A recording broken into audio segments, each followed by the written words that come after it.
दोस्तों, मानव जीवन बहुत कठिनाइयों के बाद मिलता है और मानव जीवन जीना भी इतना आसान नहीं है। हर दिन मनुष्य के जीवन में तरह तरह की मुसीबतें आती रहती हैं और साथ ही उसका दिमाग कमजोर हो जाता है। आज की इस कहानी के माध्यम से जानते हैं कि मनुष्यों में ऐसी कौन सी आदतें पाई जाती हैं जो उनके दिमाग को धीरे धीरे कमजोर करती हैं। तो चलिए दोस्तों, आज की बौद्ध कहानी को शुरू करते हैं। पर दोस्तों, वीडियो शुरू करने से पहले यदि आप भी भगवान गौतम बुद्ध के सच्चे भक्त हैं तो इस वीडियो को लाइक करके कमेंट बॉक्स में नमो बुद्धाय जरूर लिख देना। चलिए मित्रों, आज की बौद्ध कहानी की शुरुआत करते हैं। दोस्तों, दिमाग हमारे शरीर का महत्वपूर्ण अंग है। हमारे शरीर के अंदर होने वाली हर क्रियाएं मस्तिष्क से ही संचालित होती हैं। किसी घटना पर हम कोई भी सुझाव देते हैं तो वह केवल और केवल मस्तिष्क के ही कारण हो पाता है। अगर आप अपने किसी भी शरीर के हिस्से या हाथ को मोमबत्ती की तरफ लेकर जाते हैं तो वह आपके हिस्से को जला देती है, लेकिन इसका संदेश सबसे पहले मस्तिष्क तक पहुंचता है और तभी आप अपना हाथ जल्दी से हटा लेते हैं, क्योंकि आपके मस्तिष्क में यह बात आ जाती है कि अगर हाथ को मोमबत्ती के पास ज्यादा समय तक रखा तो हाथ जल जाएगा। यदि व्यक्ति का मस्तिष्क ठीक से काम ना करे तो वह इस दुनिया में जीवन जीने के लायक भी नहीं रह सकेगा। सभी जीवित प्राणियों में मस्तिष्क जन्म से होता है और इसका विकास उम्र के साथ होता रहता है, लेकिन कई बार हमसे जीवन में कुछ ऐसी गलतियां या आदतें बन जाती हैं जो हमारे मस्तिष्क को कमजोर करती हैं, और इन आदतों के लिए कोई और नहीं बल्कि हम स्वयं जिम्मेदार होते हैं। दोस्तों, महात्मा बुद्ध की शिक्षा हर किसी के जीवन को नई दिशा दे सकती है। एक समय की बात है, महात्मा बुद्ध अपने कुछ शिष्यों के साथ यात्रा पर जा रहे थे। चलते चलते वे एक जंगल के में पहुंचे और अंधेरा होने लगा। महात्मा बुद्ध और उनके शिष्यों ने निर्णय लिया कि आज की रात वे यहीं पर बिताएंगे और कल सुबह होते ही आगे की यात्रा पर निकलेंगे। उन सभी शिष्यों में से बुद्ध के एक परम शिष्य भी थे जो कि कद में नाटे और बहुत भोले भाले थे। सभी शिष्यों में से इस ऐशा की आदत बिल्कुल अलग थी, जहां सभी लोग 7 से 8 घंटे की नींद लेते थे। यह महाशय केवल 3 घंटे ही सोते थे।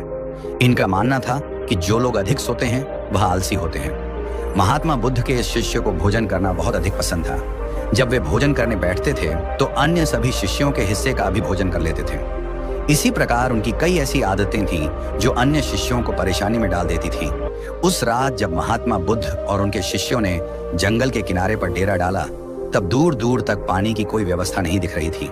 इस बार पानी खोज कर लाने की जिम्मेदारी बुद्ध के उन भोले भाले शिष्य को दी गई। महाशय मटका लेकर पानी की खोज में निकल पड़ा। उसका शरीर पहले से थका हुआ था। काफी सोच विचार करते करते और चलते चलते आखिरकार उसे तालाब दिख गया। उसने तालाब से मटके में पानी भरा और पानी लेकर जैसे ही आगे बढ़ा, वहीं पर चक्कर खाकर गिर पड़ा। उधर महात्मा बुद्ध और उनके अन्य शिष्य उनकी प्रतीक्षा करते रहे।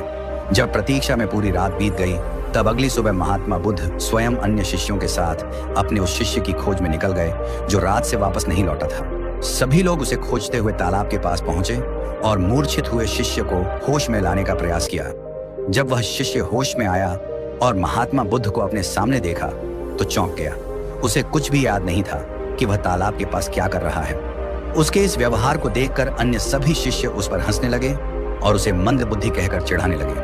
वह भोला भाला शिष्य वहीं पर रोने लगा और कहने लगे कि हाँ, मैं मंद बुद्धि हूँ। तब महात्मा बुद्ध ने सभी को शांत कराया और अपने शिष्य को समझाते हुए बोले कि हम सभी ने देखा है, तुम्हारी आदतें अन्य मनुष्यों से बिल्कुल अलग हैं। तुम बहुत कम सोते हो और बहुत अधिक खाते हो।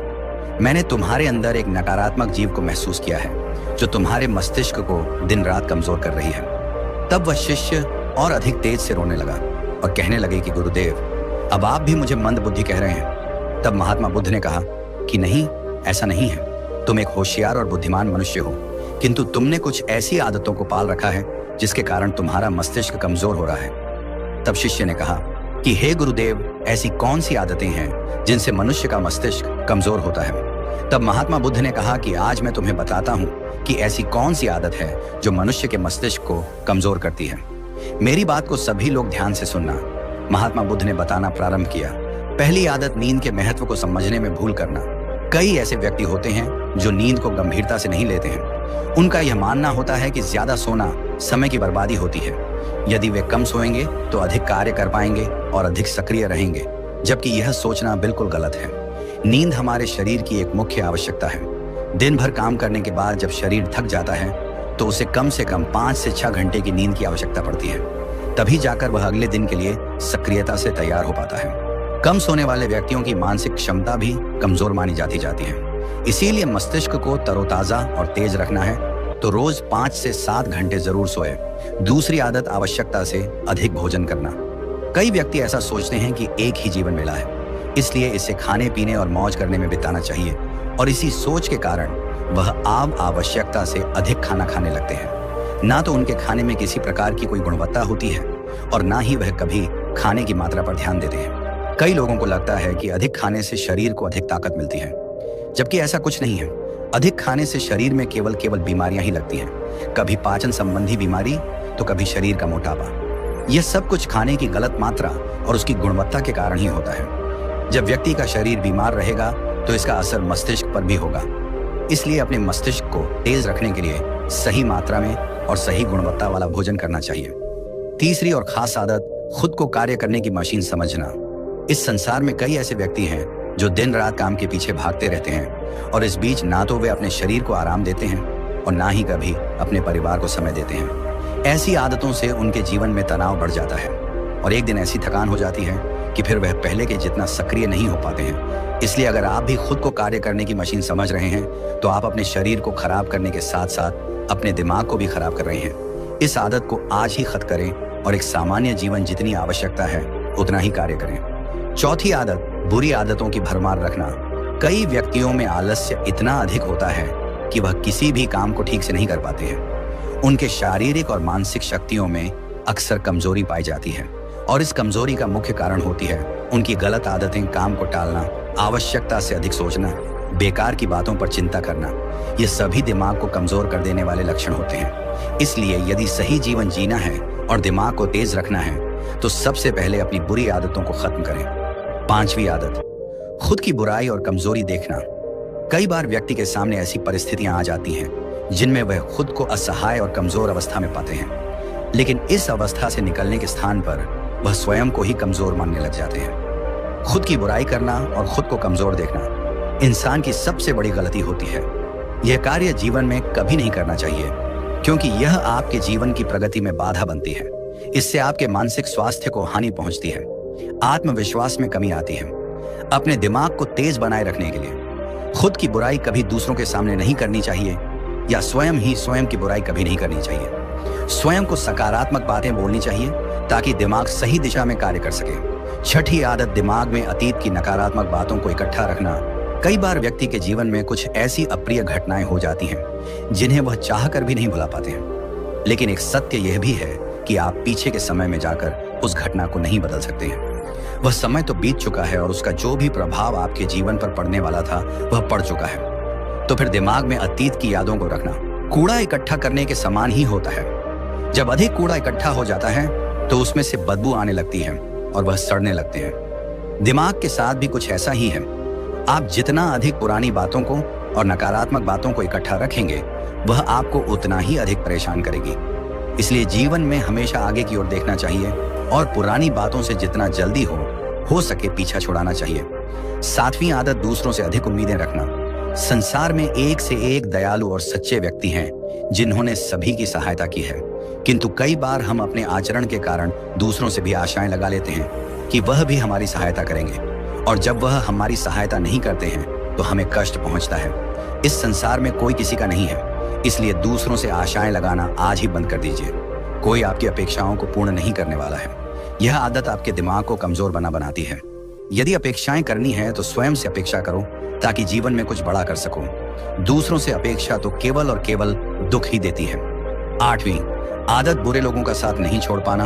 हम सब अच्छी तरह से जानते हैं कि हमारे आसपास किस तरह के लोग रहते हैं और उनका हमारे जीवन पर क्या प्रभाव पड़ने वाला है। जब कभी आपको लगे कि किसी का साथ आपको नुकसान पहुंचा रहा है या आपके जीवन को प्रभाव कर रहा है तो उसे वहीं पर समाप्त कर देना उचित होता है, क्योंकि बुरे लोग आपको कष्ट और नकारात्मकता के अलावा कुछ नहीं देने वाले हैं। ऐसे लोगों से दूरी बनाकर ही जीवन में सफलता पाई जा सकती है, किंतु कई बार ऐसा होता है कि वह हमारे करीबी होते हैं और हम चाहकर भी उनसे पीछा नहीं छुड़ा सकते। भले ही हम उन्हें अपने जीवन से निकाल नहीं सकते, लेकिन उनसे दूरी बनाकर अवश्य रह सकते हैं। बुरे लोग आपके दिमाग को प्रभावित करते हैं, इसलिए दिमाग को सही रखने के लिए ऐसे लोगों के संपर्क में बिल्कुल ना रहे। नवी आदत, स्वयं की गलतियों को अनदेखा करना। कई बार व्यक्ति से यदि कोई गलती हो जाए तो वह उसे पूरी तरह से अनदेखा करते हैं और जिम्मेदारी लेने से बचते हैं, जबकि यह आदत आपके जीवन को असफलता की ओर ले जाती है। कभी भी यदि आपसे गलती हो जाए तो उसे पूरे मन से स्वीकार कर लेना चाहिए, साथ ही क्षमा मांग लेनी चाहिए। इस संसार में पश्चाताप से बड़ी कोई क्षमा नहीं होती है। यदि गलती करने के बाद आपको सच्चे दिल से पश्चाताप है तो उसका पाप आपको कभी नहीं लगता। जो व्यक्ति जिम्मेदारी लेने से डर लड़ते हैं वह दिमाग से कमजोर होते हैं, जबकि सच्चाई के साथ सभी का सामना करने वाला व्यक्ति अधिक हिम्मती और दिमाग से तेज होता है। 10वीं आदत, अपनी असफलताओं के लिए दूसरों को जिम्मेदार मानना। सफलता और असफलता एक ही सिक्के की दो पहलू हैं। दोनों ही परिस्थितियों में हमें स्वयं इस बात का आकलन करना चाहिए कि यह सफलता या असफलता हमारे जीवन की महत्वपूर्ण घटना है और इसकी सारी जिम्मेदारी हमारी है। कई बार यदि हम किसी काम में असफल हो जाते हैं तो हम उसके लिए अपने माता पिता, गुरु इत्यादि को जिम्मेदार मानने लगते हैं। यह आदतें आपके दिमाग से कमजोर बनाती हैं। कभी भी अपनी असफलता के लिए दूसरों को जिम्मेदार नहीं बनाना चाहिए, बल्कि स्वयं की मेहनत पर विश्वास रखना चाहिए। इस प्रकार बुद्ध ने उस व्यक्ति को ऐसी आदतें बताई जो उसके दिमाग को दिन रात कमजोर कर रही थी। उस व्यक्ति ने सच्चे मन से बुद्ध को बताया कि हाँ, यह सब उसकी आदतें हैं और वह अपनी इन गलत आदतों के लिए स्वयं को जिम्मेदार मानता है। साथ ही वह वादा करता है कि वह इन सभी गलत आदतों से छुटकारा पाने के लिए पूरा प्रयास करेगा।